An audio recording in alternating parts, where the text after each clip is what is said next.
მშვიდობის, ეს არის ქრონიკა 5 საათზე. ახალ ამბებს თამთა გაზაშვილი გაგაცნობთ. გამოშვებაში ნახავთ.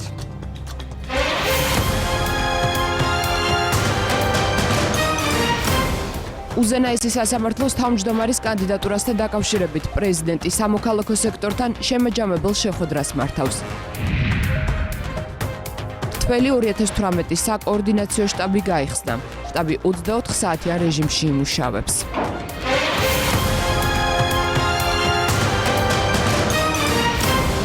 უზენაესი სასამართლოს თავმჯდომარეობის კანდიდატზე კონსულტაციებს მესამე სექტორი გამოეთიშა. გადაწყვეტილება არასამთავრობო ორგანიზაციებმა დღევანდელ შეხვედრაზე მიიღეს, რომელიც პრეზიდენტის ადმინისტრაციაში სულ რამდენიმე წუთის წინ დასრულდა. როგორც უფლებადამცველები განმარტავენ, მიზეზი არის ის ფორმატი, რომელიც გიორგი მარგველაშვილმა მათ კანდიდატის შესარჩევად შესთავაზა. მარიამ ქართველიშვილია დეტალებით პირდაპირ ეთერში. მარიამ, რაზე ვერ შეთანხმდნენ მესამე სექტორი და პრეზიდენტის ადმინისტრაცია?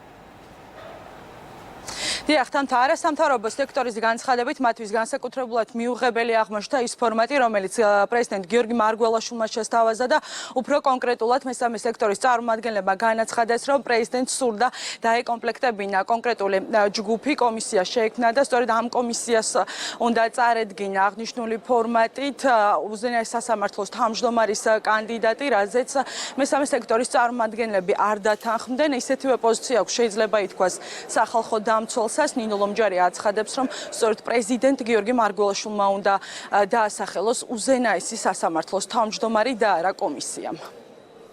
შექმნილი ვითარებიდან გამომდინარე იმ კონტექსტის გათვალისწინებით, თუ რაც უნდა იყოს გათვალისწინებული კანდიდატის შერჩევის დროს, ალბათ კომისია ამის გათვალისწინებას ვერ მოახერხებს და ეს უფრო არის უფრო მეტად რაღაცა პოლიტიკური დისკუსიის და განხილვის საგანი, რომელიც თავად პრეზიდენტმა უნდა წარმართოს, თუმცა კონსულტაციებისთვის, რა თქმა უნდა, ყველანი არიან მზად, მაგრამ აი კომისიურად რაღაცა ფორმალიზება ამ პროცესის და რაღაცა განათლების თუ სხვა კრიტერიუმებზე მსჯელობა, მე ვფიქრობ, რომ აქ ცოტა არ იქნებოდა სწორი, იმიტომ რომ სხვა ტიპის ლიდერი სჭირდება და სხვა უნარები სჭირდება დღეს. ჩვენ გავიგეთ მისი შემოთავაზება, ის პროცესს ხედავს დაახლოებით ასე, რომ მისი კონსტიტუციური უფლებამოსილება შეარჩიოს უზენაეს სასამართლოს თავმჯდომარე, მას სურს გადაანაწილოს პროფესიულ ჯგუფებზე და მან რეალურად დაასახელოს ის კანდიდატი, რომელსაც გარკვეული პროცედურის შედეგად სწორედ პროფესიული ჯგუფები შეარჩევენ. ეს პროცესი ბევრი არგუმენტის გათვალისწინებით, მათ შორის დროის გათვალისწინებით, ჩვენ ვფიქრობთ, რომ ამ ეტაპზე არ არის მიზანშეწონილი, რაზეც გაუზიარეთ ჩვენი მოსაზრებები პრეზიდენტს. დროის თვალსაზრისით მე ვფიქრობ, რომ რთული იყო და რეალურად ამ პროცესის გავლა, როგორც ამას პრეზიდენტი საუბრობდა, ალბათ მაინც შეუძლებელი იქნებოდა. ვინაიდან დარჩენილი დღეების განმავლობაში პროცესის ისე წარმართვა სრულად, რომ საბოლოოდ რაღაც კონსენსუსი შედგეს ერთ კონკრეტულ კანდიდატზე, ამის ალბათობა ძალიან დაბალი შეიძლება იყოს. ეს ერთი მხარე, მეორე, ის პროცესი, რომელიც ჩვენ ამ შეხვედრებში მონაწილე ვართ, ეს უკვე იყო ამ ღიაობის და პროცესში ჩართულობის ასევე ფორმა. შემაჯამებელი შეხვედრის დაწყებამდე გიორგი მარგველაშვილმა განცხადება გააკეთა, მან კონკრეტული კრიტერიუმები დაასახელა, თუ რის მიხედვით შეარჩევს უზენაეს სასამართლოს თავმჯდომარეს და ერთ-ერთ ასეთ მთავარ კრიტერიუმად მარგველაშვილმა დაასახელა კეთილსინდისიერება და მაღალი კვალიფიკაცია. მიზანი ჩვენი ერთობლივი ძალისხმევისა მინდა იყოს მიმართული იქეთ, რომ ჩვენ ჩამოვაყალიბოთ შეხედულება ერთ კანდიდატურაზე, რომელიც იქნება მაღალი კვალიფიკაციის, მორალის, ზნეობის, შემძლეობის, რომ განახორციელოს რეფორმა ამ ურთულეს სისტემაში. თავიდან ბოლომდე მინდა გამოვრიცხო ერთ-ერთი პრობლემური შემადგენელი ქართული სასამართლოსი, ეს არის მისი პოლიტიკური ან კლანობრივი αφილიაცია. ამ თვალსაზრისით მე მინდა, რომ სრული ჩართულობით, ღიაობით მოხდეს კანდიდატურის შერჩევა და მე თქვენს მიერ შერჩეული კანდიდატურა წარუდგინო საქართველოს პარლამენტს და ასეთი ადამიანის გასვლის შემთხვევაში მე მგონია, რომ რეფორმებისთვის, იმ პროგრესისთვის, რომელიც ნამდვილად მისაღწევია, ამ ადამიანს ექნება მაღალი საზოგადოებრივი ლეგიტიმაცია, იმ მაღალი პოლიტიკური ლეგიტიმაციის პარალელურად, რომელსაც უზრუნველყოფს ჩემი წარდგენა და პარლამენტის კენჭისყრა. მე იმედი მაქვს, რომ ჩვენ შევძლებთ ჩამოვყალიბდეთ იმ მეთოდებზე, იმ პროცესზე, რომელიც უზრუნველყოფს ერთ უმნიშვნელოვანეს სპეციფიკას ამ პროცესისა, რომ ქართულმა საზოგადოებამ შეარჩიოს ერთ-ერთი ყველაზე პრობლემური სფეროს რეფორმატორი კანდიდატი. უზენაეს სასამართლოს თავმჯდომარის შერჩევის პროცესთან დაკავშირებით მმართველ გუნდშიც გაკეთა კომენტარი ირაკლი კობახიძის განცხადებით ქართულ ოცნებას კანდიდატის ჩაგდების ან არჩევის თვითმიზანი არ აქვს და პროცესი დაუჭერს თუ არა მხარს მმართველი გუნდი პრეზიდენტის მიერ წარდგენილ კანდიდატს ეს პროცესი დამოკიდებულია სწორედ იმ კანდიდატზე რომელსაც გიორგი მარგველაშვილი წარადგენს. უზენაესი თავმჯდომარების კანდიდატის არჩევან ჩაგდება, არც ერთი არც მეორე ჩვენთვის არ არის ბუნებრივია თვითმიზანი, ჩვენთვის თავარია კანდიდატი როგორი იქნება. ჩვენ არაერთხელ აღვნიშნეთ და კიდევ ერთხელ ვიტყვი, რომ სამწუხაროდ მოლოდინი არ არის ოპტიმისტური და ეს პესიმიზმი დაკავშირებულია იმ პრაქტიკასთან, რომელიც აქვს ჩამოყალიბებული გიორგი მარგველაშვილს. ის ყოველთვის ცდილობდა დანიშვნებში ჩაედოს საკუთარი სუბიექტური პოლიტიკური ინტერესი და სწორედ ამის გამო ნიშნავდა ის როგორც წესი თავის თანამშრომლებს სასამართლო სისტემაში, როგორც აგვისტო სასამართლოში, ასევე უზენაეს სასამართლოში. ეს არის სამწუხარო პრაქტიკა. ჩვენ არ აგონია, რომ 5 წლის თავზე შეიცვალოს მარგველაშვილის დამოკიდებულება. აქედან გამომდინარე, ჩვენი მოლოდინი არის, რა თქმა უნდა, პესიმისტური.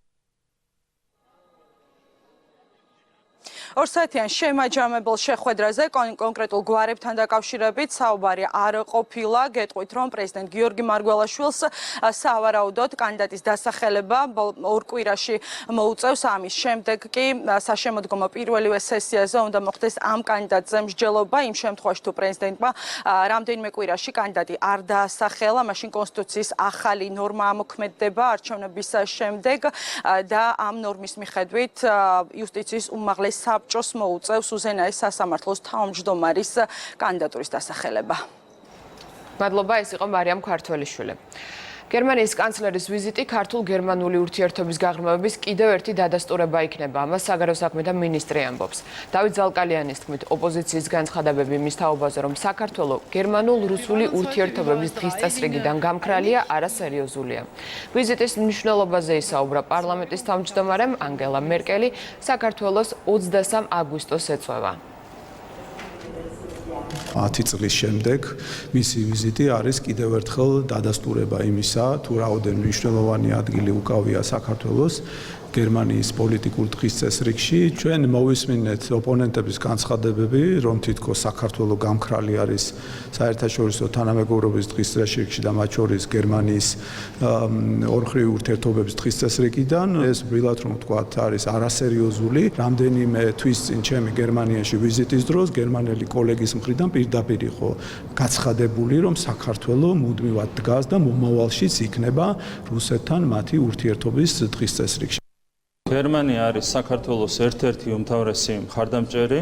ეს დასტურდება იმითაც, რომ მოახლოეს დღეებში საქართველოს ეწვევა ანგელა მერკელი, ამ ქვეყნის პოლიტიკური ლიდერი და შესაბამისად, რა თქმა უნდა, ჩვენ გვექნება საუბარი ჩვენი ურთიერთობების გერმანიასა და საქართველოს შორის ურთიერთობების შემდგომ გაღრმავებაზე. გერმანიასთან ურთიერთობა არის ჩვენთვის მნიშვნელოვანი ორმხრივი თვალსაზრისით და ასევე იმ თვალსაზრისითაც, რომ გერმანიას უკავია ძალიან მნიშვნელოვანი როლი ევროკავშირში, იმ გაერთიანებაში, რომლის წევრობისკენაც ჩვენ ვისწრაფით. აქედან გამომდინარე, ჩვენი კავშირები გერმანიასთან არის ხარი, მათი მხარდაჭერა არის ძალიან ძლიერი და ეს ურთიერთობები კიდევ უფრო გაღრმავდება. 9 რეგიონიდან 7 ახალი გუბერნატორი ყავს. სამეგრელო ზემო სვანეთში სახელმწიფო რწმუნებული ალექსანდრე მოწერელია იქნება. მცხეთა-მთიანეთის შალვა კერესელიძემ ჩაიბარა. ქვემო ქართლში გუბერნატორი იქნება შოთა რეხუიაშვილი, სამცხე-ჯავახეთში ბესიკ ამირანაშვილი. გიორგი ხოჯავანიშვილი იქნება შიდა ქართლში. იმერეთში დაინიშნა შავლეგო ტაბადაძე. გურის გუბერნატორი იქნება ზურაბ ნასარაია.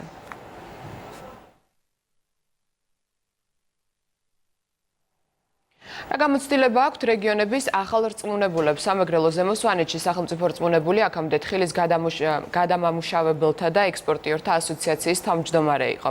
შავლეგო ტაბადაძე იმერეთის გუბერნატორი, აღმოსავლეთ სარდლობის სარდალი, შალვა კერესელიძე მცხეთა-მთიანეთის გუბერნატორი, გარემოს დაცვისა და სოფლის მეურნეობის სამინისტროს რეგიონულ დეპარტამენტს ხელმძღვანელობდა. ქვემო ქართლის ახალი გუბერნატორი შოთა რეხუიაშვილი დევნილთა მინისტრის სოზარ სუბარის მოადგილე იყო. სამცხე-ჯავახეთში ახალი რწმუნებული პოლიციიდან სექტორიდან მივიდა ბესიკ ამირანაშვილი, რაჭა-ლეჩხუმის პოლიციის უფროსი იყო. აქამდე კერძო სექტორში იყო შიდა ქართლის გუბერნატორი გიორგი ხოჯევანიშვილი, ბიზნეს სექტორში იყო გურის ახალი გუბერნატორიც ზურაბ ნასარაიაც. ყველაზე მნიშვნელოვანი პრობლემა გახლავთ ის და ხედვა ის, რომ მაქსიმალურად ხელი შეუწყოთ მაღალმთიან მოსახლეობას, კერძოდ გულისხმობს, რომ უნდა შემუშავდეს სპეციალური მიზნობრივი პროგრამები, რაც კიდევ ერთხელ ხელი შეუწყობს და განავითარებს და მისცემს შესაძლებლობას მაღალმთიან სოფლებში ხალხმა იცხოვროს წარმატებულად და ღირსეულად. მეორე მიმართულებად ვფიქრობ, არანაკლებ პრიორიტეტული მიმართულება გახლავთ სოფლისა და სოფლის მეურნეობის განვითარება კომპლექსური მიდგომით. პრიორიტეტები ჩემი საქმიანობის განმავლობაში იქნება სოფლის მეურნეობა, ტურიზმი, განათლების ხელშეწყობა, ახალგაზრდებზე ზრუნვა. Რა თქმა უნდა, განსაკუთრებული ყურადღება უნდა მიექცეთ დევნილ მოსახლეობას, ინფრასტრუქტურის გაუმჯობესება და ინფრასტრუქტურული პროექტების კიდევ უფრო მეტად წახალისება რეგიონში.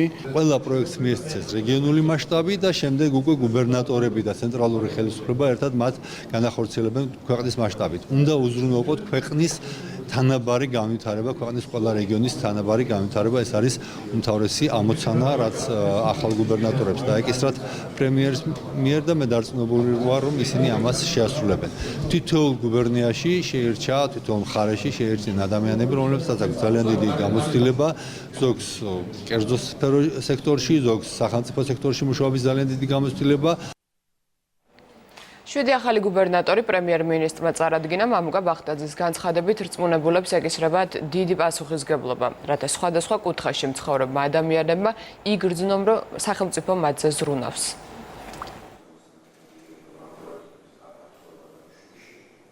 რწმუნებულებს ეკისრებათ ძალიან დიდი პასუხისგებლობა, რათა სხვადასხვა კუთხეში მცხოვრებმა ადამიანებმა იგრძნონ, რომ სახელმწიფო მათზე ზრუნავს.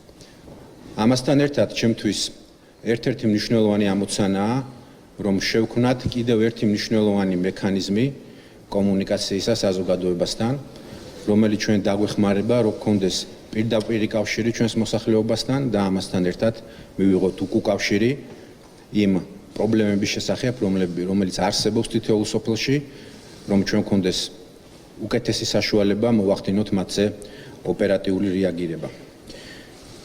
შესაბამისად, ჩვენს მიერ შერჩეულ ადამიანებს დღეს ეძლევათ შესაძლებლობა, რომ თავიანთი კვალიფიკაცია, პროფესიონალიზმი, ენთუზიაზმი და ენერგია მოახმარონ ჩვენსერსა და ქვეყანას. თანამდებობა დღეს ახალი რწმუნებულის წარდგენამდე ცოტა ხნით ადრე დატოვა გურიის გუბერნატორმა. მერაბ ჭანუყვაძემ გადაწყვეტილების შესახებ საზოგადოებას სოციალური ქსელი თამცნო. მივიღე გადაწყვეტილება დავტოვო თანამდებობა ამ პერიოდის განმავლობაში მაქსიმალურად ვცდილობდი წარმომეჩინა ჩემთვის განსაკუთრებული მხარე. მინდა მადლობა გადავუხადო მოსახლეობას და ჩემს გუნდს, თქვენი მხარდაჭერა შეუფასებელია ჩემთვის ვტოვებ თანამდებობას, მაგრამ რჩები ჩემი ხალხის და ჩემი ქვეყნის სამსახურში, წერს მერაბ ჭანუყვაძე.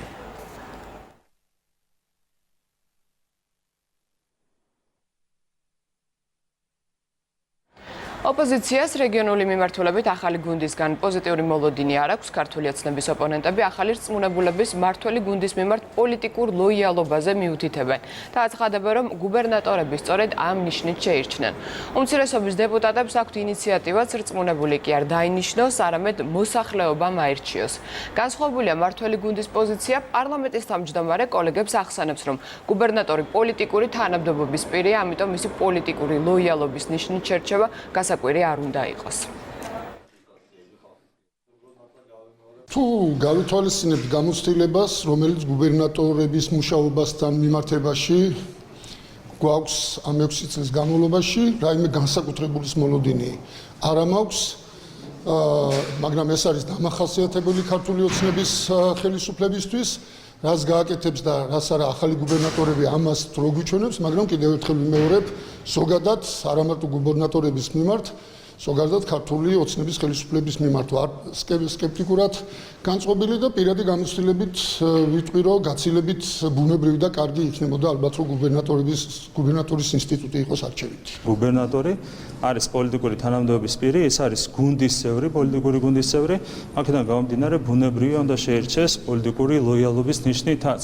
აქედან გამომდინარე თუ ვინმე ამას რამეს უწუნებს, ნიშნავს რომ მას კანონმდებლობა არ აქვს საკითხული. ჩვენი ამოცანა აღმოფხვრათ რეგიონული უთანაბრობა, ჩვენი სურვილია სულ უფრო მეტი მოქალაქისთვის გახდეს საქართველოს რეგიონები მემზიდველი საცხოვრებლად და სამუშაოდ, ეს ყველაფერი შესაძლებელია იმ გეგმების განხორციელების პირობებში, რაც პრემიერ-მინისტრმა ეკონომიკის ინკლუზიური ზრდის თვალსაზრისით დაანონსა, ეს ყველაფერი შესაძლებელია რეგიონების ეკონომიკური პოტენციალის და შესაძლებლობის კარგად გამოყენების, ათვისების, რეალიზაციის პირობებში და ამ პროცესში რა თქმა უნდა გუბერნატორებს ექნება მნიშვნელოვანი როლი. ამავდროულად გუბერნატორებმა უნდა იქონიონ ძალიან ძლიერი ხიდის ფუნქცია მთავრობას და ადგილობრივ მოსახლეობას შორის, იმიტომ რომ ნებისმიერი პრობლემის მოგვარება და გადაჭრა არის შესაძლებელი ხალხთან ძლიერი, მუდმივი კომუნიკაციის პირობებში. თემაზე საუბარს განვაგრძობთ რეგიონული განვითარების და ინფრასტრუქტურის მინისტრთან მაია ცქიტიშვილია ქრონიკის ეთერში. მოგესალმებით ქალბატონო მაია, მადლობა გადაცემაში მონაწილეობისათვის. დღეს საკადრო ცვლილებების ერთ-ერთ ამოცანად ახალი ტემპი და დავალებების ეფექტური შესრულება დასახელდა. ეს ნიშნავს თუ არა იმას, რომ უკვე ყოფილი გუბერნატორები ვერ უმკლავდებოდნენ საკუთარ მოვალეობებს? გუბერნატორების შემთხვევაშიც და სხვა თანამდებობის პირების შემთხვევაში არაერთხელ აღნიშნეთ, რომ არის საჭირო ცვლილება, განახლების პროცესი კარგია უმეტეს შემთხვევაში და ის უწყობს ხელს იმ შესაძლებლობების აღმოჩენასაც მათ შორის და რეალიზებას, რომელიც მანამდე შესაძლოა არ იყო სათანადოდ შესრულებული. ის გუნდი გუბერნატორების, რომელიც დღეს შემოგთავაზეთ, ყველას აქვს ძალიან მდიდარი და კარგი გამოცდილება თავის სფეროში, კარგად იცნობენ თავის რეგიონებს და შესაბამისად ჩვენ ვფიქრობთ, რომ ამ გუბერნატორებს ნამდვილად აქვს იმის რესურსი და შესაძლებლობა, რომ გაუმკლავდნენ იმ ახალ გამოწვევებს, იმ ახალ ტემპს, ახალ დინამიკას, რომელსაც ჩვენ საზოგადოებას ვთავაზობთ. ქალბატონო მაია, საკადრო ცვლილებების დროს ოფიციალური არგუმენტების მიღმა ყოველთვის არის სხვადასხვა ვერსია. რეალურად რა გახდა მაღალჩინოსნების გათავისუფლების მიზეზი ყოველთვის ისმის ეს კითხვა. მაგალითად, ნაციონალური მოძრაობა ამბობს, რომ რამდენიმე გუბერნიის საქმიანობით აუდიტის სამსახური არის დაინტერესებული. თქვენ რა ინფორმაცია გაქვთ, ადასტურებთ თუ არა ამ ცნობას? არის რომელიმე რეგიონის უკაცრავად? ბატონო, ნაციონალური მოძრაობა ამბობს, რომ რამდენიმე გუბერნიის შემთხვევაში აუდიტის სამსახური არის დაინტერესებული და კითხვები არსებობს. თქვენ ადასტურებთ თუ არა ამ ინფორმაციას და არსებობს თუ არა უკვე ყოფილი ჩინოსნების მიმართ რაიმე კითხვები? ვერ დავადასტურებთ ნამდვილად ამ ინფორმაციას და გარდა ამისა არაერთხელ ავხსენით, რომ ამ საკადრო ცვლილებების მიზეზი და ამოცანა, რატომაც ეს საკადრო ცვლილებები განხორციელდა, არის გაუმჯობესებული მმართველობა, მეტი კომუნიკაცია მოსახლეობასთან, უკეთ გადაწყვეტა იმ პრობლემების, რომელიც რეგიონებში არსებობს, მეტი ინიციატივების წამოღება რეგიონებიდან და ასე შემდეგ. ანუ ეს არის ყველა ის საკითხი, რომელიც უშუალოდ მმართველობას და გაუმჯობესებულ მმართველობას ემსახურება და არ არის ნამდვილად არანაირად დაკავშირებული არანაირ კითხვებთან, გნებავთ აუდიტის სამსახურისგან, გნებავთ სხვა სამსახურების მეშვეობით, ასე რომ სხვა სამინისტროების მხრიდან, ასე რომ ნამდვილად ზედმეტია ეს ვერსიები, ამ ვერსიების განხილვა, ამ ეტაპზე ჩვენ საუბრობთ მხოლოდ განახლებულ რესურსზე, განახლებულ გუნდზე, რომელიც უკეთეს დინამიკას შემოიტანს რეგიონებში და გაუმჯობესებს კოორდინაციას ცენტრალურ ხელისუფლებასა და ადგილობრივ თვითმმართველობას შორის. ახალი კადრების შერჩევის თემა, ახალი გუბერნატორები, ერთ-ერთი მათგანი არის თავდაცვის სექტორიდან, მეორე არის პოლიციიდან. რომ გითხრათ, რა ნიშნით შეარჩიეთ გუნდში ახალი რწმუნებულები?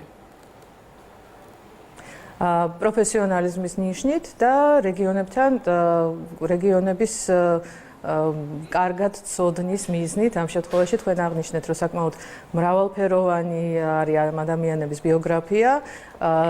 ბატონი ამ შემთხვევაში ბატონი შავლე ტაბატაძე ნამდვილად არის საკადრო სამხედრო, თუმცა მთელი ამ პერიოდის განმავლობაში მისი თავდაცვის სფეროში მოღვაწეობის განმავლობაში მას ნამდვილად ძალიან აქტიური შეხება ჰქონდა ამ რეგიონთანაც მათ შორის და თვითონაც არის იმერეთის კვიდრი, საჩხერელი ბრძანდება და შესაბამისად თავისი ახალგაზრდობა საჩხერეში გაატარა და ძალიან კარგად იცის ეს რეგიონი როგორც მისი ყოფნის დროს, ასევე შემდგომ ურთიერთობაში. იგივე შემიძლია ვთქვა ნებისმიერ გუბერნატორზე, რომელიც წარმოგიდგინეთ, მცხეთა-მთიანეთის გუბერნატორი ახალი ასევე არის ამ შემთხვევაში დუშეთში დაიბადა და გაიზარდა დუშეთში.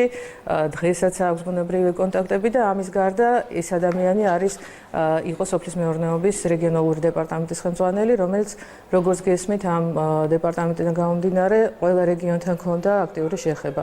იგივე შემიძლია ვთქვა ბატონ ხოჯევანიშვილზე, გიორგიზე, რომელსაც ასევე შიდა ქართთან ძალიან აქტიური ურთიერთობა ჰქონდა და შესაბამისად აქვს კიდევაც დღესაც შენარჩუნებული მისი მშობლიური რეგიონია და ასე შემდეგ. ქალბატონო მაია, თქვენ რადგან ახსენეთ გიორგი ხოჯევანიშვილის კითხვას დაგისვამთ, ბარემ რწმუნებულთა წარსულ საქმიანობის კონტექსტში დღეს ხშირად ახსენეს გიორგი ხოჯევანიშვილი, მას ხათუნა კალმახელიძის დროს ერთ-ერთი დეპარტამენტი ებარა. ეს არის სივრცე და ეს არის პერიოდი, რომელიც განსაკუთრებული კრიტიკის საფუძველია, საუბარია იმ პერიოდზე, რა თქმა უნდა. მით უმეტეს თქვენი გუნდისთვის ეს განსაკუთრებული კრიტიკის საგანი არის ხოლმე. რა მოხდა ამ შემთხვევაში? არ იმოქმედა ამ ფაქტორმა მის ბიოგრაფიაში თქვენ გადაწყვეტილების მიღების პროცესში? ბუნებრივი არა, იმიტომ რომ პირველ რიგში ბატონი გიორგი ხელმძღვანელობდა უშუალოდ სამინისტროში საერთაშორისო ურთიერთობას და არა სამართლდასრულების დეპარტამენტში, რაც გავცელდა კიდევაც, ეს ერთი. მეორე ამ შემთხვევაში ბატონი გიორგიც და სხვა გუბერნატორებიც ჩვენ ახლა ამ წუთას ვისაუბრეთ იმაზე, რომ ყველა ამ ადამიანს აქვს მრავალწლიანი გამოცდილება საჯარო სექტორში მუშაობის და შესაბამისად ამ ადამიანს უწევდა წინა ხელისუფლების დროს სამინისტროებში სხვადასხვა საჯარო უწყებაში მუშაობა, რაც თავისთავად დამეთანხმებით რომ არც დანაშაული არ არის და მეორეს მხრივ ეს მეტყველებს მათ საკმაოდ მდიდარ გამოცდილებაზე. შესაბამისად ბატონი გიორგის მიმართ კონკრეტულად არავითარი კონკრეტული შენიშვნები ან ბრალდებები არ არსებობს. მე დარწმუნებული ვარ იმაში, რომ ის კეთილსინდისიერად ასრულებდა თავის საქმეს და სწორედ ასეთი ადამიანების და ასე ვთქვათ საჯარო მოხელეების და პროფესიული საჯარო მოხელეების მეშვეობით ჩვენ ამ ჩვენი ქვეყნის განვითარებას უზრუნველყავით მთელი ამ 25 წლიანი ჩვენი ახალი დამოუკიდებლობის განმავლობაში, ასე რომ მე მგონია რომ ნაკლიკი არ არის ის რომ ჩვენი გუბერნატორები ახალი კანდიდატები მუშაობდნენ ადრე საჯარო სამსახურში, არამედ პირიქით ეს მათ მისცემთ საშუალებას უკეთ დაინახონ რეგიონში პრობლემები და ამასთან ერთად უკეთ დააკავშირონ ცენტრალური ხელისუფლება და ადგილობრივი თვითმმართველობები ერთმანეთს და შეუწყონ ხელი იმ პროცესების განვითარებას, რომელიც რეგიონებში უნდა განახორციელოს. და ბოლოს მინდა კითხოთ დეცენტრალიზაციის რეფორმაზე სტრატეგიის შემუშავებაში დღეს დაინტერესებული ჯგუფები ჩაერთნენ, დღეს გაიმართა ეს შეხვედრა, წლის ბოლომდე კონკრეტული შედეგები უნდა დაედოს. რა გამოიკვეთა, რა არის მთავარი გამოწვევები, რაც მუშაობის პროცესში გამოჩნდება? დეცენტრალიზაციის პროცესი ჩვენ დავიწყეთ 2013 წელს. და ამ მიმართულებით ძალიან ბევრი ნაბიჯი გადაიდგა და პირველი დღესაც აღინიშნა, რომ ყველაზე მნიშვნელოვანი ნაბიჯი ალბათ იყო პირველ რიგში მერების პირდაპირ არჩევის წესით არჩევა, რაც ქართული ოცნების შემოთავაზება და ინიციატივა იყო. თუმცა ამ წლის მარტში ჩვენ გამოვაცხადეთ განახლებული ხედვა და განახლებული ამოცანები და მიზნები, რომელიც უნდა შესრულდეს დეცენტრალიზაციის მხრივ 2025 წლამდე. დღევანდელი შეკრება და ის პროცესი, რომელიც ჩვენ დავიწყეთ, ემსახურება იმას, რომ ჩვენ გავწეროთ გეგმა და სტრატეგია იმისა, თუ როგორ უნდა განხორციელდეს უშუალოდ ეს პროცესი, რათა ამ დასახულ მიზნებს მივაღწიოთ. შესაბამისად, დღეს გვქონდა ჩვენ პირველი შეხვედრა სამი სამუშაო ჯგუფის, ეს იყო გაერთიანებული შეხვედრა, რომელიც პირველ რიგში მიზნად ისახავდა იმას, რომ ერთმანეთისთვის გაგვეცნოს ადამიანები, რომლებმაც თავად განაცხადეს ამ პროცესში მონაწილეობის მიღების სურვილის თაობაზე. ჩვენ ივლისის ბოლოს გამოვაცხადეთ ღია მოწვევა ყველა დაინტერესებული არასამთავრობო ორგანიზაციისთვის, ექსპერტისთვის, საერთაშორისო ორგანიზაციისთვის, ვინც დეცენტრალიზაციის პროცესზე წლების განმავლობაში იყო ორიენტირებული, გამოვაცხადეთ ეს მოწვევა, რათა ამ ადამიანებს შეეძლოთ ამ დეცენტრალიზაციის სტრატეგიის და სამოქმედო გეგმის შემუშავებაში მონაწილეობის მიღება და დღეს 80-მდე ადამიანმა გამოთქვა ასეთი სურვილი, ყველა ამ ადამიანის სურვილი ჩვენ გავითვალისწინეთ.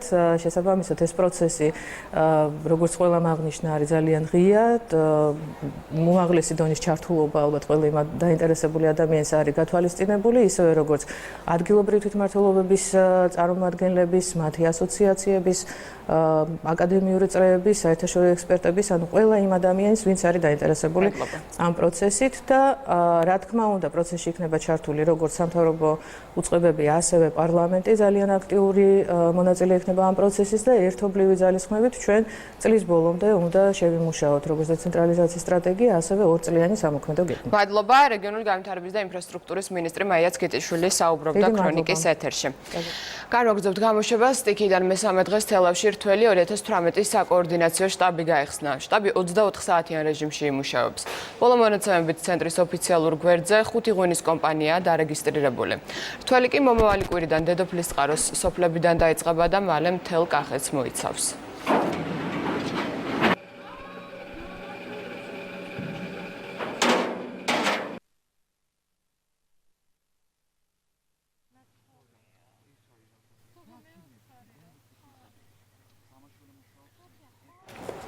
ქარელში შემთხვევით ნასროლმა ტყვიამ 23 წლის მამაკაცი იმსხვერპლა. ახალწვეული, რომელიც უქმე დღეებზე ოჯახთან სოფელში იყო ჩასული, გზაზე მიდიოდა.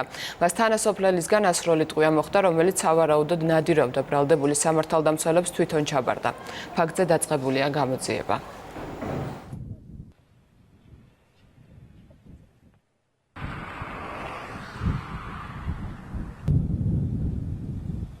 სამხედროს მსახურობდა, მიდიოდა, სამსახურში მიდიოდა და მოხდა იმ ამბავი, გაიარა რავი. დილით მიდიოდა, თავის ეშმიშოკით, ორი წვიან ასროლია. სანადირო თოფიდანო და ჟაკანი აქვს. ხო, სანადირო თოფიდან არის. რაღაც დადიოდა, ნადირი და იმას წარაულობდა და ჩაძინებია და ამის ისუსრია მე გაულია. სამსახურში მიდიოდა, ჯარში მსახურობდა. და ხურია გონაო ვიღაცას ჩასძინებია და იმას უხნია მე ძაღლის ყეფაზე გამოღვეძებია ან ფეხის ხმაზე არ ვიცი და გაუსროლია ორჯერ უსრია არ ვიცი ერთ თავში მოხვდაო და ერთი ბეჭევშიო იმ წუთში გაქცეულა გონი ადამიანი მოუკალიო იმ წუთში გაქცეულა და მილიციაში ჩაბარებულა. ამერიკის კონგრესის თანამშრომელთა დელეგაცია საპარლამენტო უმრავლესობას და სპიკერს შეხვდა. მხარებმა ოკუპირებულ ტერიტორიებზე, საგარეო პრიორიტეტებზე, ამერიკის მხარდაჭერაზე, საკანონმდებლო თანამშრომლობასა და უსაფრთხოების საკითხებზე ისაუბრეს. დღის განმავლობაში კონგრესის დელეგაციის წევრები ოპოზიციის და მესამე სექტორის წარმომადგენლებს შეხვდებიან.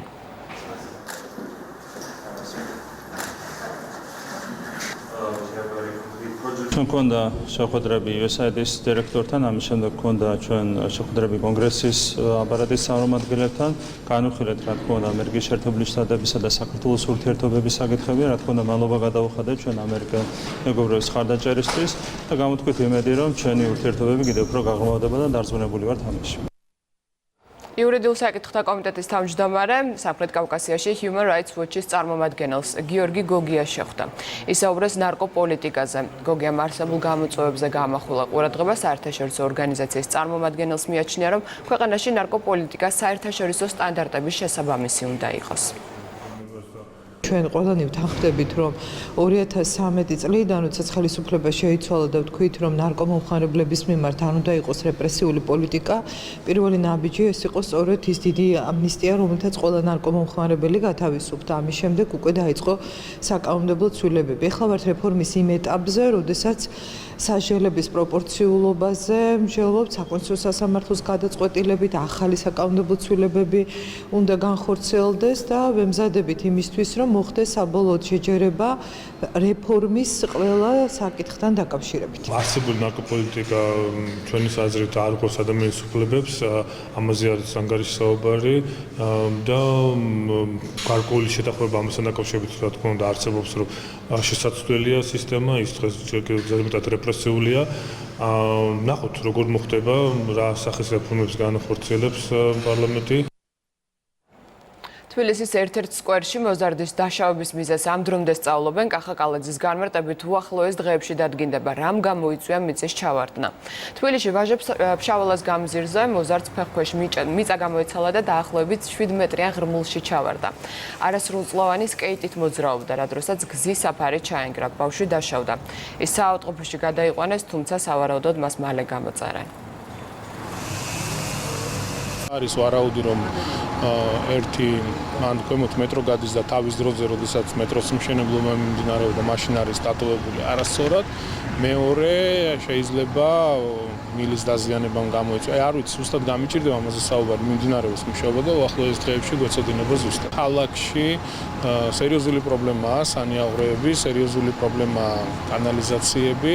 ამ მიმართულებით ჩვენ აქტიურად გვაქვს მუშაობა დაწყებული GVP-სთან ერთად. აი შეიძლება ნებისმიერ წუთას მიწისქვეშა გრუნტის წყლებმა, სანიაღვრე წყლებმა გამოიწვიოს, თუმცა იმ კონკრეტულ ლოკაციაზე, ხა სადაც ყველაზე ხშირად ბავშვებს ასეირნებს ხალხი, ყველაზე დიდი თავშეყრის ადგილი არის, იქ შესაბამისი ხელსაწყოებით შევამოწმოთ თვითონ იმ ადგილებს, რათა თუ სადმე რაღაცა მცირე კერებიც არის, წინასწარ მივიღოთ პრევენციები. საბურთალოს რაიონში სიმონ ჩიქოვანის ქუჩაზე სარეაბილიტაციო სამუშაოები დაიწყო. ადგილზე თბილისის მერი მივიდა. პროექტის ფარგლებში დაგეგმილია საავტომობილო გზის რეაბილიტაცია, მოეწყობა ახალი სანიაღვრე სისტემა, ასევე ტროტუარები და ადაპტირებული გადასასვლელები. ადგილზე სამუშაოები აქვს შესასრულებელი Georgian Water and Power-საც. სულ პროექტისთვის ბიუჯეტიდან $1 მილიონ მეტი დაიხარჯება.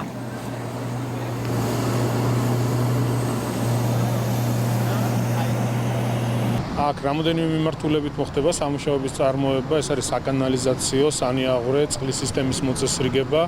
ეს არის საკმაოდ ინტენსიური ქუჩა, დატვირთული არის და თქვენ ხედავთ რა მდგომარეობაა. შეისვება განათების ბოძები, მოეწყობა ტროტუარები, რომ ფეხით გადაადგილება შესაძლებელი იყოს. დღეს ძალიან ორთულია ამ ქუჩაზე ფეხით გადაადგილება, ასევე ავტომობილებისთვისაც მოწესრიგდება საპარკინგო სივრცეები. დაახლოებით კილომეტრი და 400-იანი მონაკვეთი მთლიანად შეიცვლება. მოეწყობა ტროტუარები, რომელიც აქ არასდროს არ ყოფილა და ადგილობრივ მოსახლეობას თქვათ იგივე სკოლასთან მისასვლელ გზაზე უწევდა სავალ ნაწილზე სიარული. მთლიანად გამოიცვლება განათება, მოწესრიგდება სანიაღვრე სისტემა და სულ წესრიგში და უსაფრთხო გახდება ეს გზა. სასტუმრო ბელმონტში იმავე ლეოგრანჩი კაზინო მუშაობა განაახლა. კერძო კომპანიის ადვოკატის განმარტებით საგანგებო სიტუაციათა მართვის სამსახურის სპეციალისტებმა ჩათვალეს, რომ კაზინოში უსაფრთხოების წესები ძირითადად დაცულია. სწორედ ამის შემდეგ მიიღეს სასტუმროს მხოლოდ ნაწილის გახსნის გადაწყვეტილება. ადვოკატი ვერ ამბობს უახლოეს მომავალში შეძლებს თუ არა სასტუმროს სრულად ამუშავებას. გადაწყვეტილება თქვენ გახსოვთ სასამართლოსი საქმიანობის შეჩერებაზე იყო 9 ივნისს. მას შემდეგ ნამდვილად ბევრი რამ არის გაკეთებული, ახლა ჩვენ ამ შემთხვევაში კაზინოზე ვსაუბრობთ. ბოლო შემოწმების შედეგად საგანგებო სიტუაციების მართვის სამსახურის დაგვეთანხმა მასში და მოხდა ნებართვა კაზინოს გახსნაზე. ოღონდ გარკვეული ვალდებულებები კვლავ არის შესასრულებელი, რაც დაახლოებით 1 თვის განმავლობაში შესრულდება, თუმცა ამ წუთში არსებული მდგომარეობა აკმაყოფილებს იმ სტანდარტს, რომ სტუმრების უსაფრთხოება იყოს დაცული. ცემენტის მწარმოებელი კომპანიები აქციებს აანონსებენ, ისინი პროტესტის დაწყებამდე მთავრობას თემით დაინტერესებისაკენ მოუწოდებენ. კერძოდ საუბრობენ ქვეყანაში არსებულ მონოპოლიაზე. მწარმოებლების ინფორმაციით თითქმის 2 კვირაა ცემენტისათვის აუცილებელი ნედლეულის იმპორტიორი ნედლეულის ქვეყანაში შემოტანას ვერ ახერხებს. ამის გამო 30-მდე ქარხანამ ფუნქციონირება შეაჩერა. მათივე თქმით, იმპორტის შეფერხება ხელოვნურად ხდება და ეს ჰაიდელბერგ ცემენტის დამსახურებაა, რომელიც ერთადერთი კომპანია, რომელიც ნედლეულს ადგილზე აწარმოებს. ცემენტის მწარმოებლები ხელისუფლებას პრობლემის გადაჭრისაკენ მოუწოდებენ, წინააღმდეგ შემთხვევაში 2 დღეში საპროტესტო აქციების დაწყებას აანონსებენ.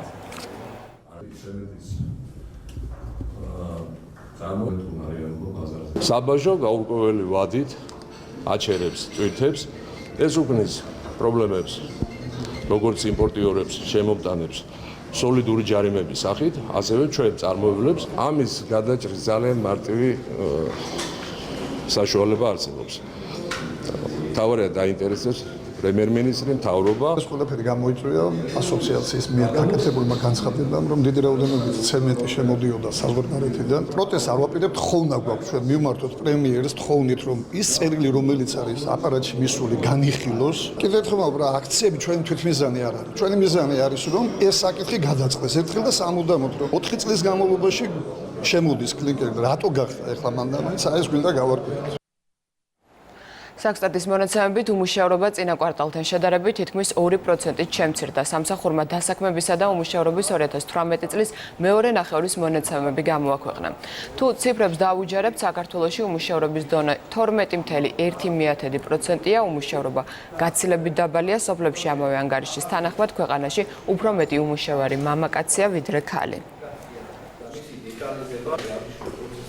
წლიურ მონაცემებს თუ გავაანალიზებთ, ყველაზე მეტად უმუშევრობის მაჩვენებელი არის 15-დან 24 წლამდე ასაკში, ხოლო რაც შეეხება 65 წლის და ზემოთ ასაკის მოსახლეობას, უმუშევრობის დონე ამ პერიოდში, ამ ასაკობრივ ჯგუფში შედარებით დაბალია. დაახლოებით 3.7%-ის ფარგლებშია უმუშევრობის დონე კაცებში, მაშინ როდესაც ქალებში აღნიშნული მაჩვენებელი 10.4%-ის ფარგლებშია. ეს გახლავთ უბრალოდ 2018 წლის მეორე კვარტლის მონაცემები, მაგრამ თუ ვამბობთ, რომ შემცირდა 1.9%-იანი პუნქტით, ეს არის შემცირება წინა კვარტალთან შედარებით. მეორე კვარტალში გაიზარდა როგორც ეკონომიკურად აქტიური მოსახლეობა, ისე დასაქმებულთა რაოდენობა. დასაქმებულთა რაოდენობის ზრდა, რომელიც დაახლოებით 45,000-ში ადგენს, გამოწვეულია დაქირავებით დასაქმებულთა ზრდის ტენდენციით.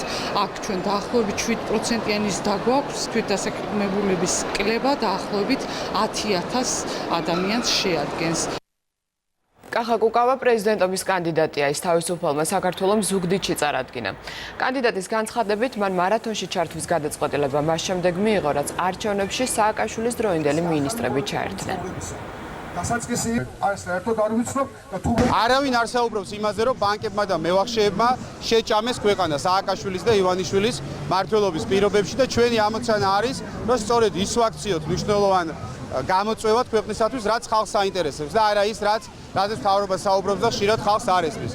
მნიშვნელოვანი არის ჩვენთვის, რომ ეს არჩევნები სიმბოლური არის ძალიან, რომ ტარდება 28 ოქტომბერს, პირველი მრავალპარტიული არჩევნების დღეს, ამიტომაც ჩვენ დავიწყეთ საარჩევნო კამპანია ზუგდიდიდან, აქ დაეცა 25 წლის წინ სამფეროვანი დროშა და ჩვენ ვაპირებთ, რომ აქედან გავაგრძელოთ ეროვნული მოძრაობის ახალი ეტაპი. დამთავრდეს, როდესაც ღორი ღორს ეუნება წადი შედრუნჩიანო. ამ მოლოდინშია ქართველიერი და ამ სამსახურს, ამ დაკვეთას შევასრულებთ ჩვენ და დღეს დაიბადა მესამე ძალა, რომელიც ამას დაასრულებს ამ ქვეყანაში. ევროპული საქართველოს პრეზიდენტობის კანდიდატი კახეთში ჩავიდა და სტიქის შედეგად დაზარალებულებს შეხვდა. დავით ბაქრაძე სოფელ ნასამხრალში იმყოფებოდა. მოსახლეობა აცხადებს, რომ სეტყვა მოსავალი სრულად გაუნადგურა, რის გამოც ბანკებთან აღებულ ფინანსურ ვალდებულებებს ვეღარ უმკლავდებიან. მოუწოდებ ხელისუფლებას გვერდში დაუდგეს ამ ადამიანებს, ჩამოვიდნენ, ნახონ ზარალი და დაეხმარონ, რომ ადგილზე მაინც შედარებით მცირე ფასში, მაგრამ მაინც მოხდეს ამ დაზიანებული ყურძნის რეალიზაცია, რომ ადამიანები თლად მარტო ვალში და ზარალში არ დარჩენ და რაღაც მცირე შემოსავალი მაინც მიიღონ საკუთარი შრომისთვის. გვაქვს ძალიან დიდი ვალები აღებული ამ ვენახების მოვლაზე, პატრონობაზე, არავინ ყურადღებას არ გვაქცევს, რომ რაღაცა პატარა გასახანი მოგცენ ამისი, ან დაფხაროთ, ან რაღაც ეს მოვიშოროთ ვალები. ძალიან დიდი ზარალს ვნახულობთ ეს გლეხი ხალხი, მოსახლეობა საერთოდ. დღის სხვა სიახლეების შესახებ ვისაუბრებთ რეკლამის შემდეგ, ასე რომ დაგველოდეთ.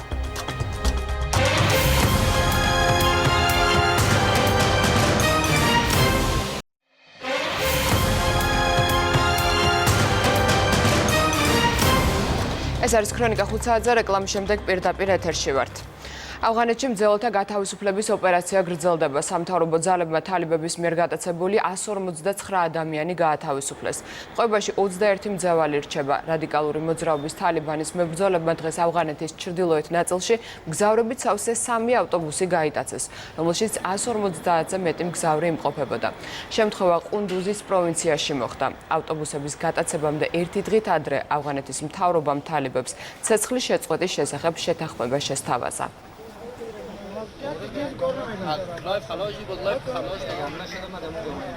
ნული უსაფრთხოების საკითხებში ამერიკის პრეზიდენტის მრჩეველმა ჯონ ბოლტონმა ისრაელის პრემიერ-მინისტრს განუცხადა, რომ ირანის მიერ ბირთვული იარაღის მოპოვების აღკვეთა ვაშინგტონის უმთავრესი პრიორიტეტია. თავის მხრივ ისრაელის პრემიერ-მინისტრი ირანზე სანქციების დაწესებას მიესალმება. მისი თქმით, ისრაელს შეერთებულ შტატებზე ახლო მეგობარი არ ჰყავს. ბოლტონი ისრაელში 3 დღიანი ვიზიტით იმყოფება. ჩინეთში სტიქიას მსხვერპლი მოყვა ბოლო მონაცემებით iPhone-მა რუმბიამ 7 ადამიანი იმსხვერპლა. არიან დაშავებულებიც, დატბორილია ათობით დასახლებული რაიონი. შეფერხებულია სატრანსპორტო მოძრაობა. დატბორილი რაიონებიდან მოსახლეობის ევაკუაცია მიმდინარეობს. სტიქით მიყენებული ზარალი მილიონობით დოლარია. სამშვიდობო მოძრაობის ცნობილი აქტივისტი, ჟურნალისტი და მოგვიანებით უკვე მემარცხენე პოლიტიკოსი ური ავნერი 94 წლის ასაკში გარდაიცვალა. ავნერი ისრაელის მოქალაქეებიდან პირველი იყო, ვინც პალესტინის ლიდერს იასირ არაფატს შეხვდა 1982 წელს ისრაელის ლიბანში შეჭრის შემდეგ. იმ დროისათვის პალესტინის გამათავისუფლებელი მოძრაობა ისრაელის მიერ ტერორისტულ ჯგუფად იყო აღიარებული. საიდუმლო მოლაპარაკებებმა წლების შემდეგ ისრაელსა და პალესტინას შორის ზავის დამყარება შეუწყო ხელი.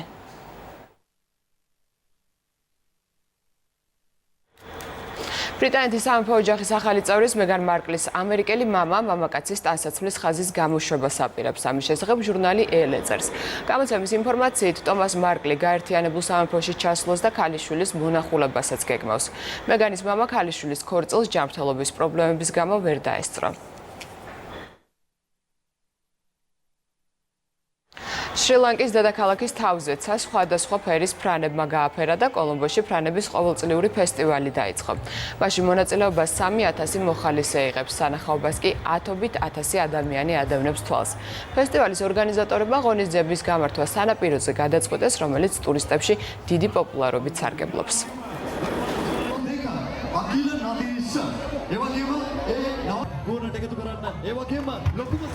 დღეს ყველა სიახლეებს ცლად შეგიძლიათ ნახოთ იმედი ნიუზ-ზე, ქრონიკა 5-ზე კი ამით დასრულებულია. ნახვამდის.